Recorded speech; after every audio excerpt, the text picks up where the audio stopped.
Hai semuanya, gimana kabar kalian? Semoga selalu dalam keadaan baik. Jadi welcome back di Under Greystone Channel dan ini adalah segmen analisa pagi.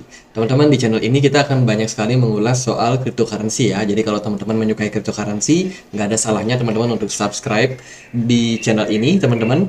Jadi kita punya dua segmen utama. Yang kali ini yang kita akan bahas adalah segmen analisa pagi, di mana setiap pagi aku akan update untuk news dan juga pergerakan dari market, khususnya market Bitcoin. Dan nanti akan ada segmen analisa kripto, di mana aku akan menjawab koin-koin yang udah teman-teman request di kolom komentar. Jadi udah banyak banget requestan yang masuk. Kita akan coba untuk ulas satu persatu, teman-teman. Jadi ya, kita akan mulai dulu dari pembahasan kalender ekonomi. Hari ini tanggal 18 November 2023. Di perdagangan kemarin kita udah dapat banyak sekali data soal kalender ekonomi. Salah satunya adalah core retail sales dari Inggris yang mana trennya mengalami penurunan. Kemudian kemarin juga ada data Fed balance sheet, di mana juga sama-sama mengalami penurunan dan ini justru bagus ya teman-teman. Setelah itu ada data dari Uni Eropa tentang inflasi. Data CPI kemarin rilis dan overall mengalami tren penurunan. Jadi ini sangat bagus bagaimana perekonomian di Uni Eropa sudah mulai mengalami fase penurunan.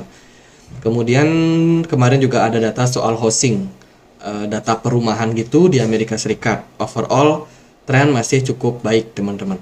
Jadi nggak ada terlalu masalah. Hari ini hari Sabtu, masuk weekend biasanya news tidak terlalu banyak. Hari ini cuma ada penutupan dari market-market seperti komoditas, kemudian juga eh, pasar saham Amerika Serikat dan lain sebagainya ya. Overall pergerakan market cenderung stabil. Kalau kita ukur sebentar dari Fed Rate Monitor Tools, ini adalah sebuah monitor yang bisa kita gunakan sebagai acuan. Kira-kira pada keputusan FOMC berikutnya, apa yang akan dilakukan Fed terhadap suku bunga. Kita akan dapat keputusan suku bunga sekitar 3 minggu 4 hari ke depan teman-teman. Overall di sini kelihatan kita kemungkinan besar akan tetap pause, mempertahankan suku bunga di 5,5% untuk Amerika Serikat.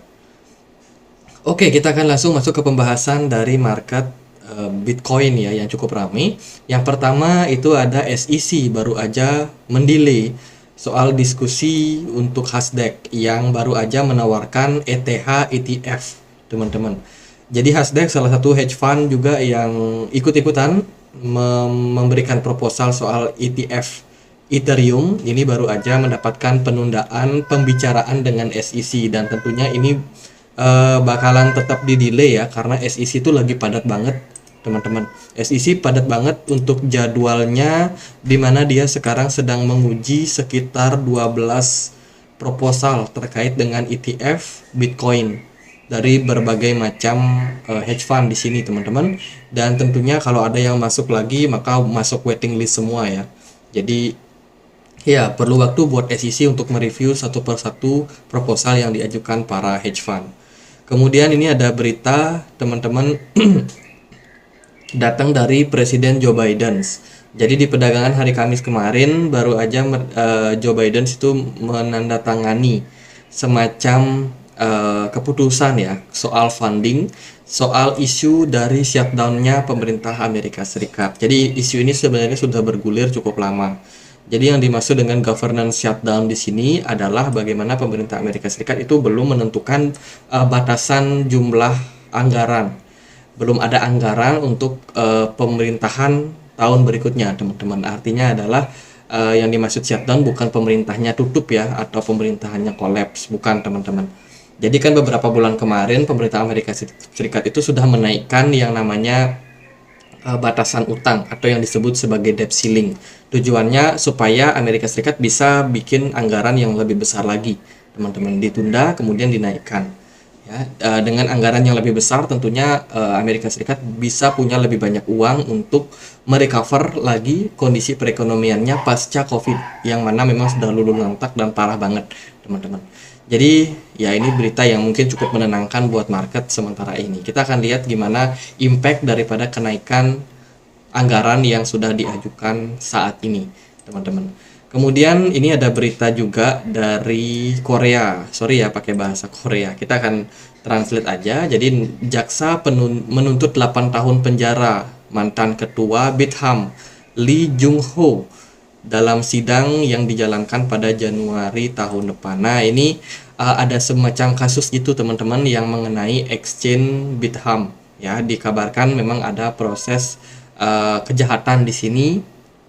Salah satu yang diungkap ini adalah semacam money laundry gitu ya untuk exchange Bitham, dan tentunya dari mantan pemimpinnya atau mantan ketuanya akhirnya dijatuhi hukuman sekitar 8 tahun teman-teman. Berpotensi dijatuhi hukuman selama 8 tahun penjara karena kasus tersebut. Kemudian dari berita yang lain, ini ada Christine Lagarde, European Central Bank. Dari European Central Bank itu melihat bahwa kondisi perekonomian sekarang itu tinggi banget, meningkat ya. Tanda-tanda perekonomian itu sedang dalam posisi blok satu, blok 2, apa ya, terpecah belah gitu teman-teman. Ada yang masuk blok satu, blok ini, blok ini. Jadi perekonomian sekarang ini bisa dibilang semakin lama semakin mengerucut ke beberapa blok ya teman-teman. Sebelumnya kan perekonomian yang kita kenal itu terbagi dua, ada blok barat, blok timur. Nah, karena perekonomian sudah mulai berubah nih polanya, tentunya strategi baru itu tentunya perlu dilakukan ya, terutama dalam bidang perdagangan ekonomi, teman-teman. Jadi politik ekonomi ya perdagangan itu pokoknya sekarang perlu strategi yang berbeda. Jadi ini disampaikan pada pidato kemarin di mana Christine Lagarde berbicara juga soal masalah-masalah seperti climate change, kemudian critical juncture, kemudian juga ada masalah-masalah yang lain soal demografi dan juga dekarbonisasi, teman-teman. Ya itu dari berita kemarin. Ini ada berita cukup menarik nih, ChatGPT parent company itu baru aja fire atau memberhentikan ya CEO mereka, yaitu Sam Altman. Ini juga founder dari WLD. Aku perhatikan tadi WLD nyungsep teman-teman di perdagangan kemarin ya, nyungsep 12%. Lumayan dalam setelah foundernya ChatGPT ini di apa namanya di cut teman-teman, di cut. Dan tentunya ini bukan semacam berita yang bagus ya teman-teman untuk project dari OpenAI serta WLD. Kenapa? Karena ya Sam Altman kan ya kerja di sana, dia dapat uang di sana, dapat uang dia pakai develop untuk WLD. Kalau dia udah keluar dari sana, mungkin ada sumber lain yang akan bisa menjadi penopang, tapi tetap aja power dia sebagai salah satu CEO di apa namanya perusahaan teknologi itu punya pengaruh yang cukup besar. Ya, semoga aja jalan yang terbaik, teman-teman. Kemudian kemarin juga ada berita bagus nih, ada interaksi komunikasi gitu dengan Injective ya, Google Cloud sama Injective. Ini sekarang sedang berlomba-lomba dengan perusahaan lainnya, dengan blockchain lainnya, yaitu Ethereum, Cosmos, sama Solana untuk membangun jaringan, teman-teman, untuk membangun jaringan untuk beberapa blockchain tersebut. Dan ini tentunya good news buat project-project ini, teman-teman. Kemudian kemarin juga dari INJ itu mengkonfirmasi mereka sudah burning sekitar 55 ribu dolar, teman-teman, untuk INJ ya, token INJ sudah berhasil di burning, dan tentunya ini sentimen yang positif untuk komunitas. Berita yang lain ada Citigroup, ini perbankan teman-teman, baru aja mengumumkan ya mereka berencana mengumumkan PHK besar-besaran pada hari Senin dalam upaya memangkas biaya, menurut Financial Times. Kemudian bank tersebut sedang menjalani restrukturisasi besar-besaran yang mengakibatkan puluhan ribu posisi dihilangkan. Jadi ada semacam ya penyesuaian dengan kondisi sekarang, di mana memang kabarnya perbankan-perbankan di luar itu mengalami kesulitan likuiditas, teman-teman. Tentunya sektor-sektor yang tidak terlalu produktif ya di-cut dulu sementara waktu sampai ekonomi kembali pulih. Lalu gimana kondisi dari pergerakan market ya? Di perdagangan kemarin di XY kembali nyungsep teman-teman, sekarang udah turun sampai kisaran 103,8. Ini memang fase dimana di XY sudah mencapai peak di perdagangan kemarin dan tentunya akan terus menurun seiring berjalannya waktu. Semoga demikian. Kemarin gold masih tetap stabil ya, meskipun di sini kelihatan turun sekitar 0,06%. Kemudian S&P 500 kemarin sedikit manggung teman-teman, mengalami kenaikan sekitar 0,13%. Sementara Bitcoin dan kawan-kawan jelas mengalami fase penurunan dari sebelumnya diperdagangkan di kisaran level 37 ribuan something, sekarang udah turun menjadi 36.400. Dengan posisi sekarang ini semakin memperjelas posisi dari Bitcoin. By the way, BTC dominance di perdagangan kemarin naik cukup signifikan sehingga ini menekan banyak sekali altcoin yang kemarin sempat naik lumayan tinggi, itu rata-rata udah tertekan. Kaspa teman-teman kemarin naik 3%. Yang naik tinggi itu Celestia ya. Celestia setelah kenaikan yang lumayan tinggi, sekarang masih juga bisa naik sekitar 12%.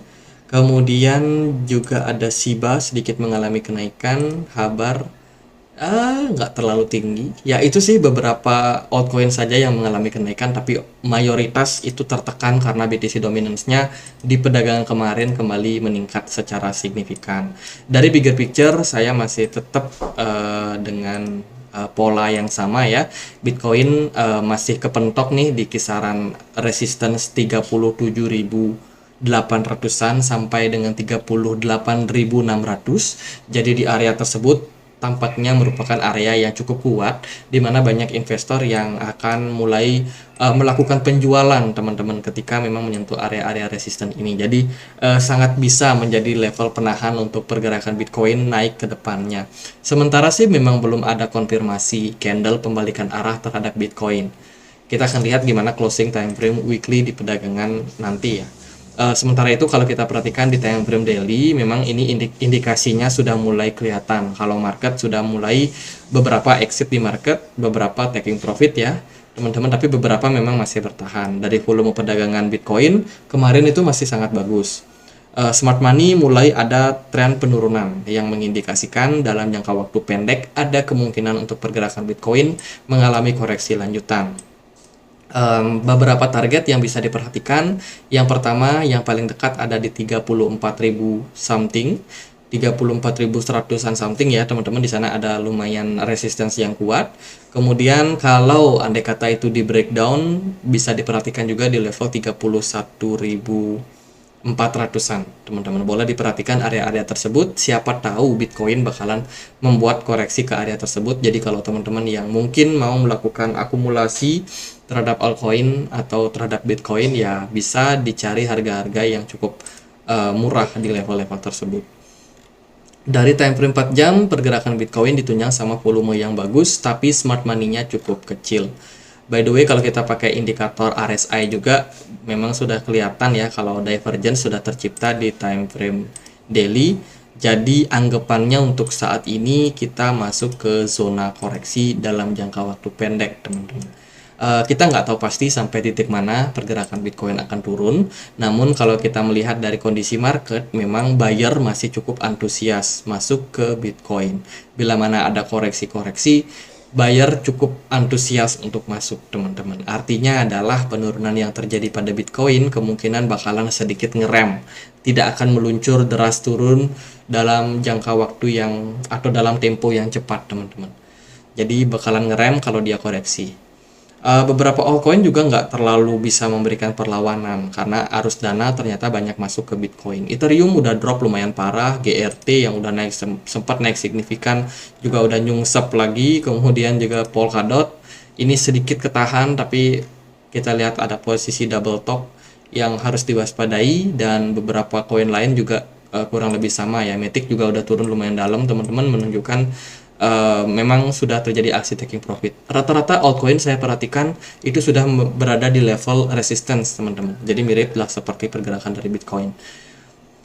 Ya gitu, mungkin weekend kita masuk ke fase koreksi. Kalau saya pribadi masih tetap hold barang teman-teman.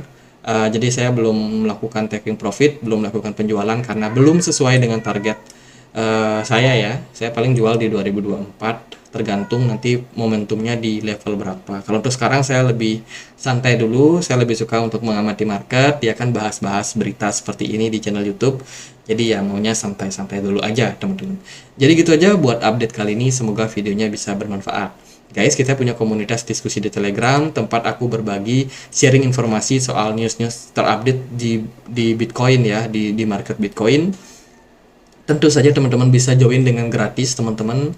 Link Telegramnya ada di link deskripsi channel YouTube ini atau video ini, teman-teman. Kita juga ada komunitas diskusi di sini sama-sama gratis. Teman-teman bisa join, tempat di mana banyak member di sini sharing analisa ataupun sekedar bertanya dan juga melihat kemana kira-kira pergerakan dari market. Jadi lumayan bisa sama-sama belajar di komunitas ini meskipun memang tidak ada yang namanya sinyal-sinyal berbayar dan lain sebagainya. Semuanya benar-benar digerakkan sama komunitas yang decentralized. Oke, gitu aja. Semoga videonya bisa bermanfaat.